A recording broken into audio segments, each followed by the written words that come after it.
Assalamualaikum warahmatullahi wabarakatuh. Waalaikumsalam. Selamat pagi teman-teman dan juga kemudian perkenalkan kami dari kelompok 2. Di sini kami akan membawakan hasil diskusi kami mengenai peran manajemen dalam pelaksanaan CSR. Sebelumnya perkenalkan, saya sendiri Nisrina Lutfiara Kasari dan di sini saya bersama teman-teman saya. Saya Juista Tritaksania. Saya Rika Stefania. Saya Tiana Midianti Putri.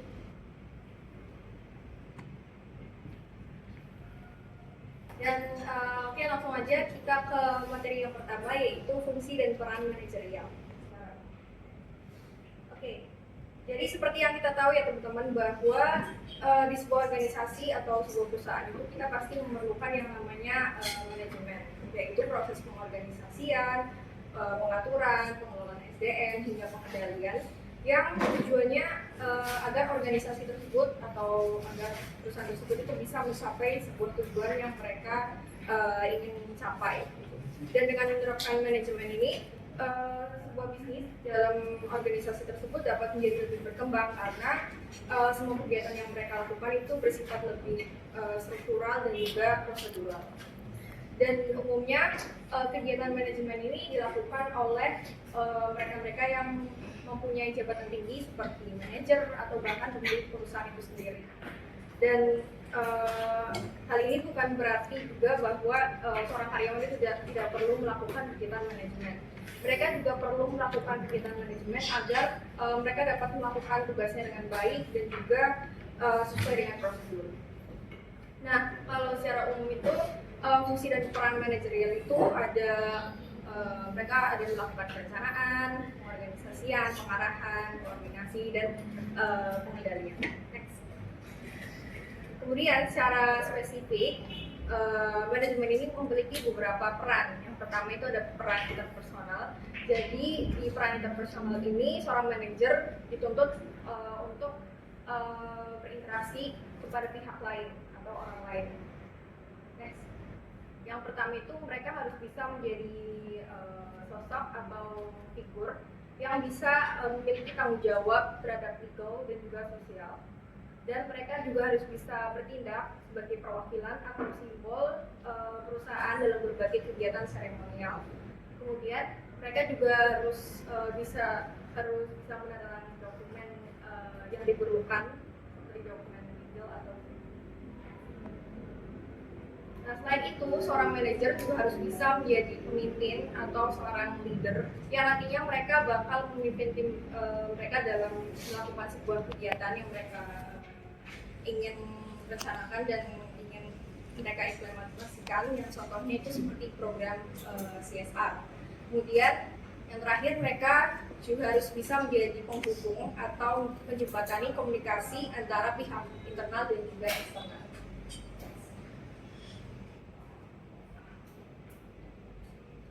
Selanjutnya terkait dengan peran informasional seorang manajer. Dalam peran informasional ini, seorang manajer berperan sebagai pemantau atau monitor. Jadi dalam peran pemantau ini, seorang manajer bertugas sebagai pencari informasi baik terkait industrinya, organisasinya, ataupun bagaimana sih dampak sosial atau lingkungan perusahaan dalam operasinya. Kemudian sebagai pusat syaraf informasi internal dan eksternal. Jadi seorang manajer harus memantau data internal perusahaan dari berbagai departemen, kemudian juga tren eksternal dan juga regulasi CSR agar memastikan bahwa perusahaan telah mematuhi standar-standar yang telah berlaku. Kemudian juga memantau tim, baik produktivitasnya, kinerjanya, dan juga kenyamanan kerjanya. Selanjutnya, seorang manajer juga berperan sebagai penyebar informasi atau disseminator, yang mana manajer harus mengkomunikasikan informasi ke internal organisasi.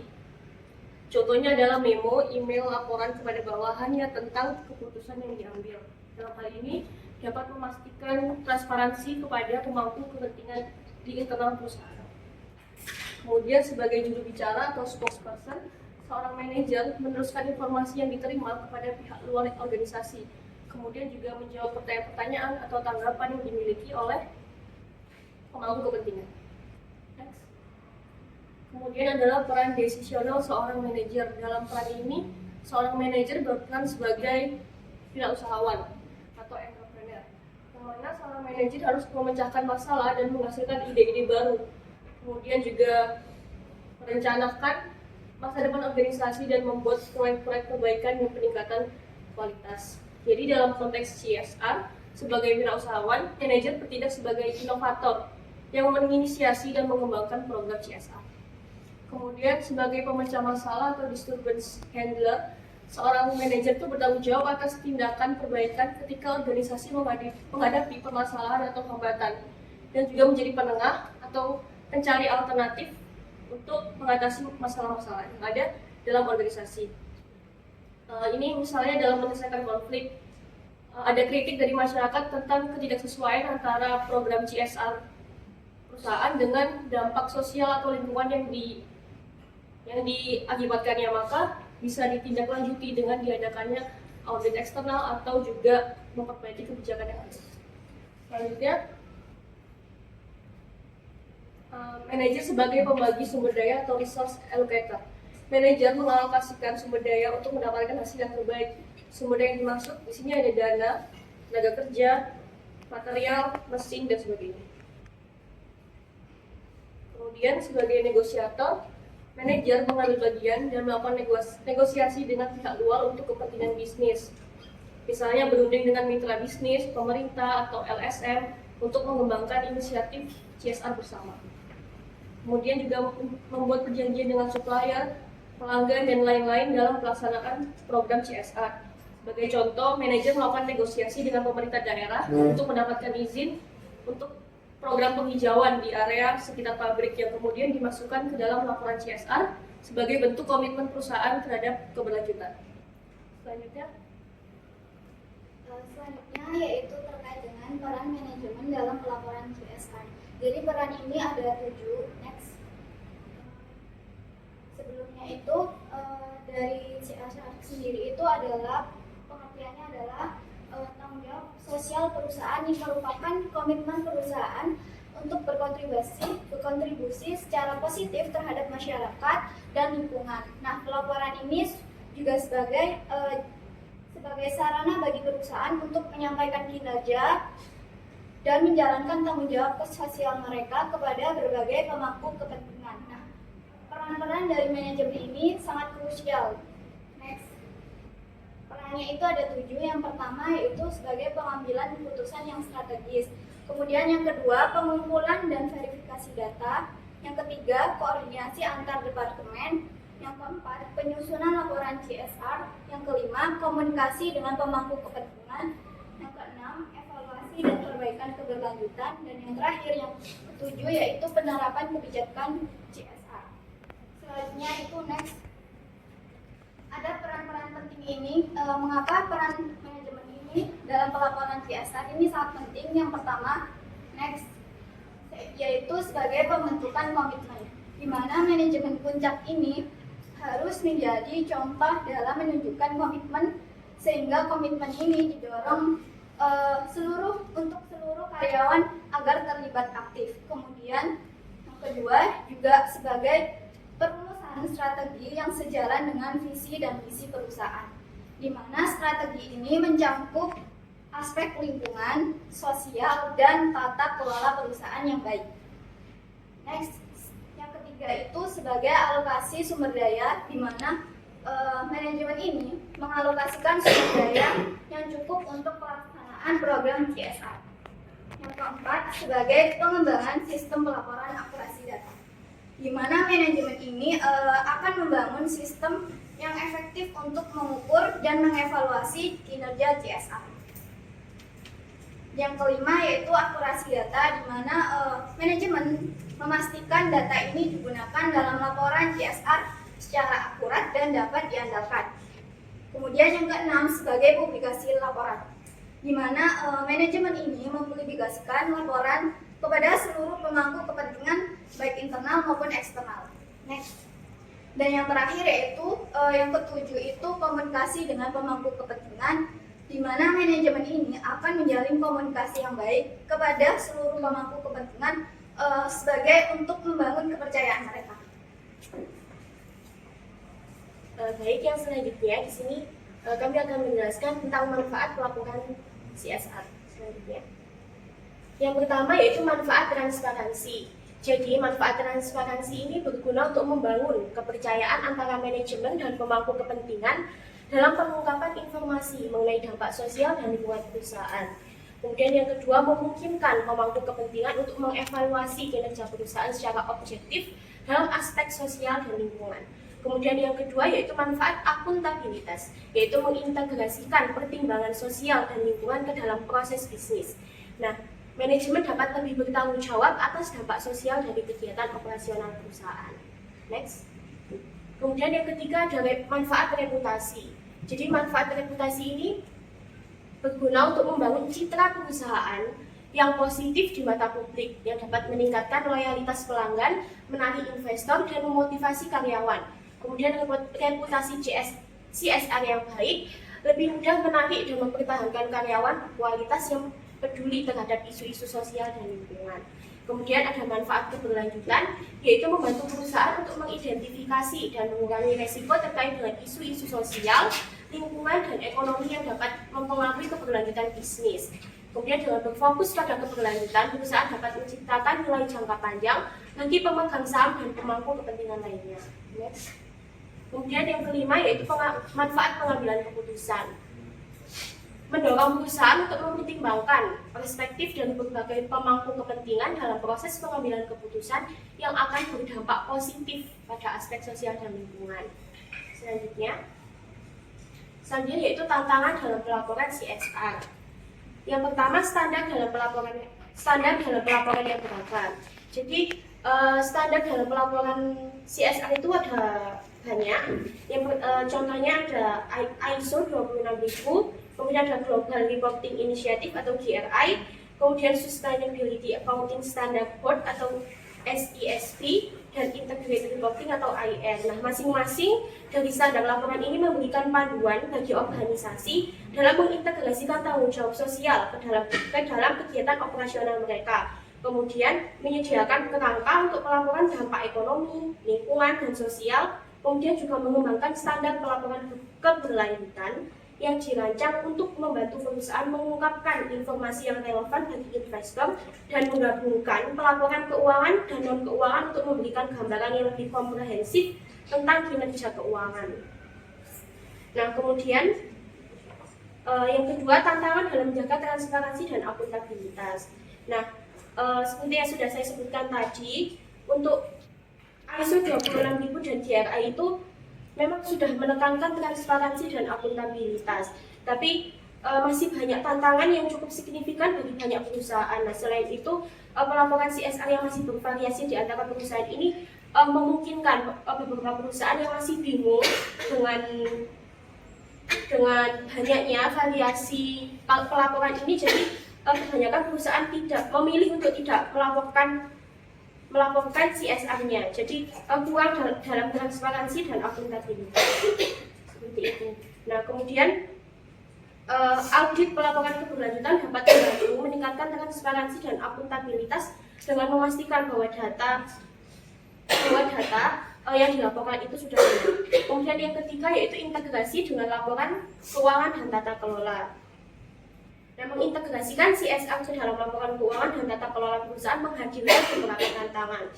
Tantangan integrasi pelaporan CSR ke dalam pelaporan keuangan ini disebabkan oleh kurangnya pemahaman manajemen mengenai pelaporan, biaya implementasi yang tinggi, kompleksitas dan pengukuran aspek non-keuangan. Nah, selain itu juga ada skeptisisme atau kurangnya kepercayaan dari masyarakat dan juga pemangku kepentingan karena banyaknya biasanya disebut dengan greenwashing, atau jadi perusahaan itu biasanya pura-pura untuk melakukan CSR padahal mereka sebenarnya tidak melakukan itu. Nah, hal tersebut juga dimanfaatkan perusahaan untuk mendapatkan reputasi yang baik, jadi biasanya disebut dengan greenwashing.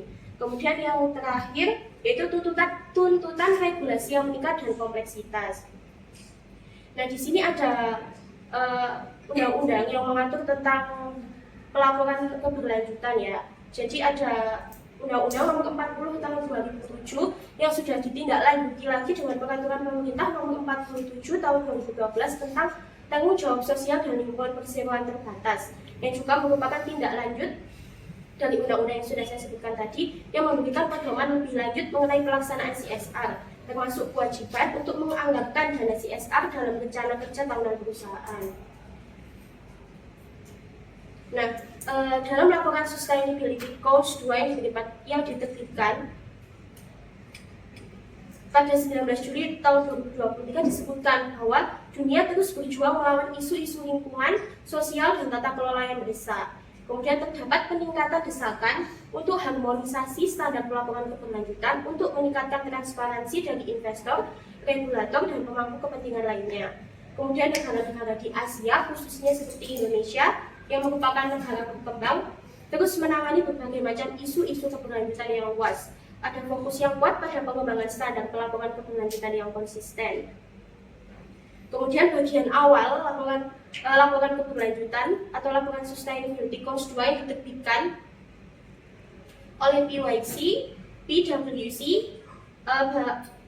yang menyebutkan bahwa bagian awal laporan menyatakan bahwa ada banyak kemajuan dalam lanskap pelaporan keberlanjutan, terutama yang terkait dengan pengembangan proposal pedoman pelaporan keberlanjutan, yang juga menekankan bahwa jaminan kebenaran informasi keberlanjutan menjadi semakin penting di dunia saat ini lantaran banyak pemangku kepentingan yang semakin memanfaatkan informasi keberlanjutan perusahaan.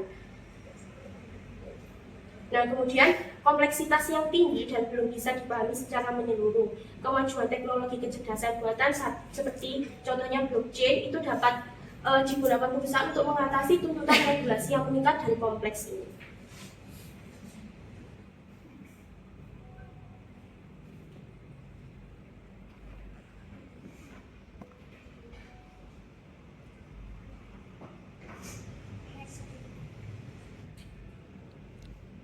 The Sustainability Challenge.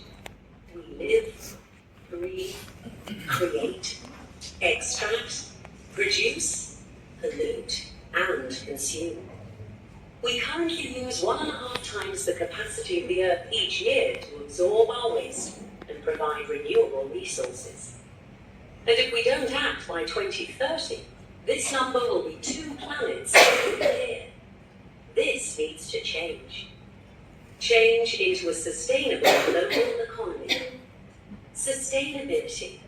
It's not only an environmental issue, it also takes into account economic and social issues. Labor practices, human rights, economic performance, community, society, corruption, corporate governance, and the responsibility of products and services. Our global economy needs to change. A sustainable global economy is not a luxury. Without a sustainable business model, environmental and social issues will continue to impact our economy and compromise our future needs. The planet and our society needs a sustainable global economy. Your organization needs it for its long-term strategy and success. How do you get started? The change to a sustainable economy requires organizational change. To drive change, you need to set goals and measure how you are progressing towards them. Sustainability reporting is a key tool to help you set goals, measure progress, and manage sustainability within your organization. Reporting on your organization's sustainability performance will give internal and external stakeholders a clearer idea of its impacts and can increase your efficiency and improve your performance. And reporting enables you to move your organization forward into a successful, sustainable future. The Global Reporting Initiative drives sustainability reporting by all organizations by providing guidance and support. GRI produces a sustainability reporting framework that is widely used around the world. It is developed by thousands of organizations and experts worldwide through a multi-stakeholder process. These people come from different areas, including business, civil society, labor and accountancy, investment and academic institutions. This approach provides credibility. The GRI reporting framework is developed to help organizations on their sustainability reporting journey. It is reporting guidance that includes all of the issues you should monitor to assess your organization's sustainability performance.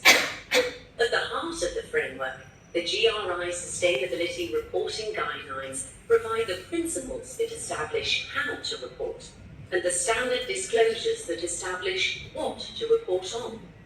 GRI standard disclosures enable consistency and comparability. The guidelines can be used by organizations of all sizes and types operating in any location. So what's in it for you? Sustainability reporting can help you understand risks and create value, help reduce waste, carbon emissions, and water use, help you improve efficiency and reduce costs, help enhance equality and diversity within your company, help you attract and retain staff, investors, and clients, and help you gain new insights and determine your strategy for the future. The GRI Sustainability Reporting Framework helps your organization to report in a way that is comparable, trustworthy, and addresses the needs of all stakeholders. Want more? Oke, jadi kami izin menyimpulkan sedikit terkait video tadi. Saat ini manusia itu mengonsumsi sumber daya alam 1,5 lebih banyak daripada kapasitas bumi itu sendiri. Dan apabila dibiarkan pada tahun 2030, nanti apa yang kita konsumsi itu bisa setara dengan 2 planet, teman-teman. Jadi, oleh karena itu diperlukan perubahan menuju ekonomi global yang berkelanjutan. Karena keberlanjutan bukan hanya tentang lingkungan, tetapi juga mencakup aspek ekonomi dan sosial seperti praktik ketenagakerjaan, hak asasi manusia, kinerja ekonomi, kemudian juga tata kelola perusahaan dan juga tanggung jawab perusahaan terhadap produk atau layanannya. Dan oleh karena itu perusahaan perlu untuk melakukan perubahan dengan menetapkan tujuan keberlanjutan dan mengukur kemajuannya. Nah, di sini peran CSR menjadi alat penting untuk mengelola keberlanjutan dalam organisasi dan memberikan transparansi bagi pemangku kepentingan baik internal maupun eksternal.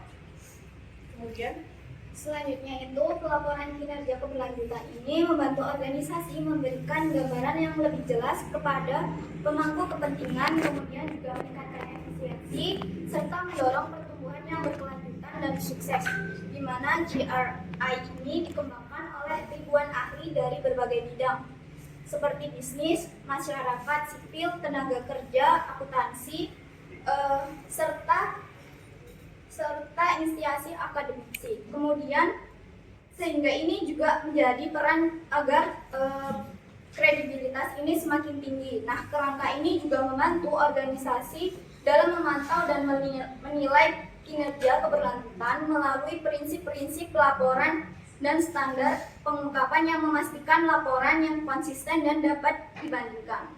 Kemudian pelaporan keberlanjutan ini juga berkontribusi dalam memahami resiko, mengurangi limbah, emisi karbon, kemudian dan penggunaan air, serta meningkatkan efisiensi dan menekan biaya. Sehingga dengan demikian menggunakan kerangka GRI ini, organisasi dapat menyusun laporan yang lebih terpercaya, kemudian sebanding, kemudian juga sesuai dengan kebutuhan pemangku kepentingan.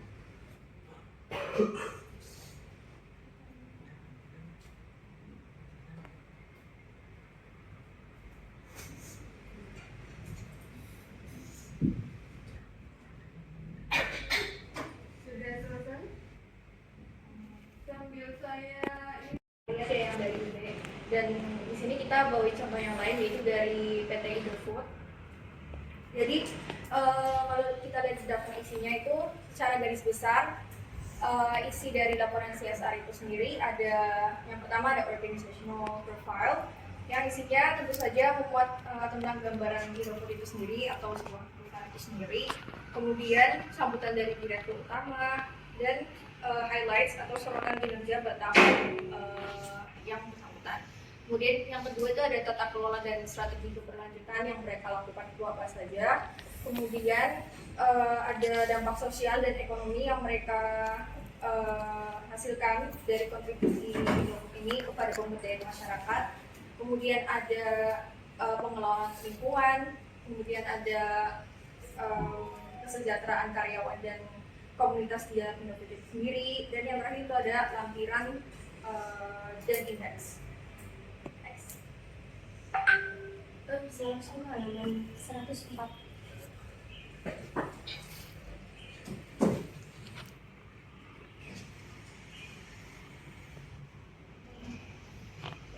Agak ke atas. Oh ya. Jadi program CSR dari PT Indofood ini ada di bagian environmental stewardship ini. Next.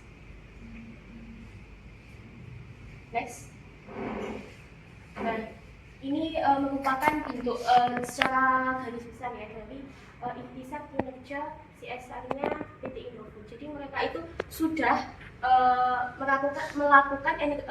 mempertimbangkan energi terbarukan, kemudian melakukan penurunan intensitas emisi gas rumah kaca, kemudian perkebunan berkelanjutan, penurunan intensitas energi,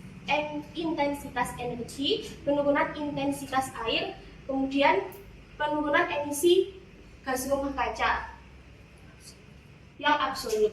Nah, kemudian ada limbah padat yang tidak berbahaya. Kemudian next, bisa next lagi.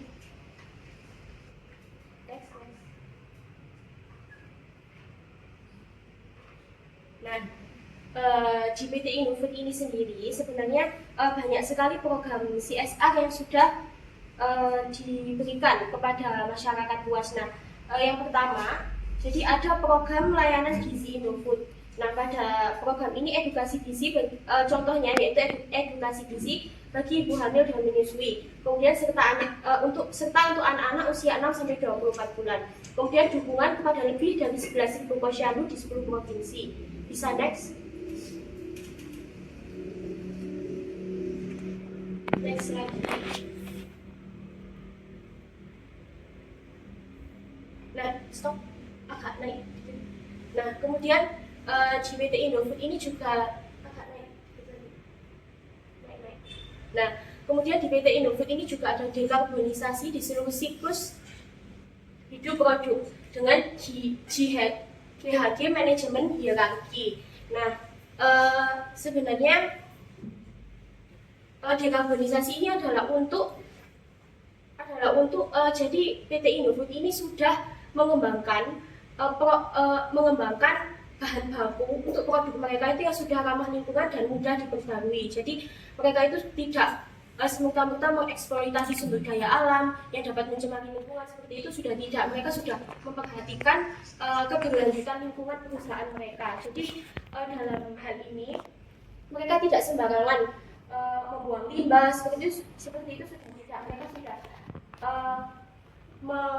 mereka istilahnya sudah memperhatikan lingkungan, sangat-sangat memperhatikan lingkungan, karena dalam hal ini Indofood sudah berkomitmen dalam keberlanjutan. Next. Bisa next lagi.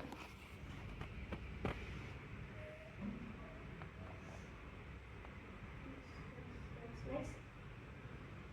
Nah, mungkin di sini teman-teman bisa lihat ya komitmen keberlanjutan dari Indofood itu tidak semerta-merta hanya untuk yang seperti sudah saya sebutkan tadi, untuk istilahnya greenwashing, untuk menipu masyarakat. Istilahnya mereka itu sudah melaporkan CSR, mereka itu sudah benar-benar melaporkan CSR, tidak semerta-merta hanya untuk mencari reputasi dari masyarakat. Mereka benar-benar memperhatikan lingkungan dalam proses bisnis mereka. Nah, kemudian akan saya bacakan ya program-program CSR dari PT Indofood yang lainnya.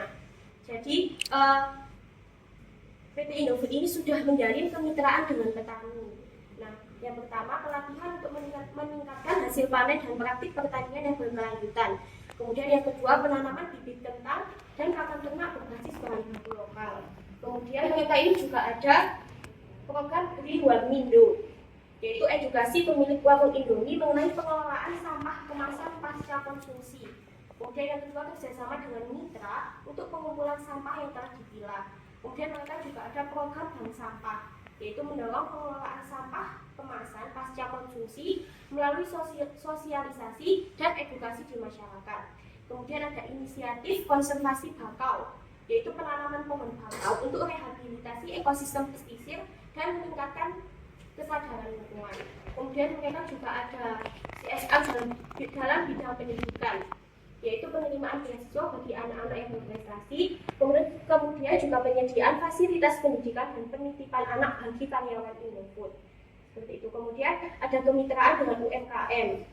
Nah, terdapat sebuah program yang bernama Bogasari Mitra Card, yaitu untuk mendukung usaha kecil melalui pelatihan akses kredit dan perlindungan asuransi. Kemudian ada pengembangan infrastruktur dan kesehatan masyarakat, yaitu penyediaan fasilitas kesehatan dan pelatihan untuk meningkatkan kesejahteraan masyarakat sekitar. Oke teman-teman, demikian presentasi dari kami. Selanjutnya akan dibuka sesi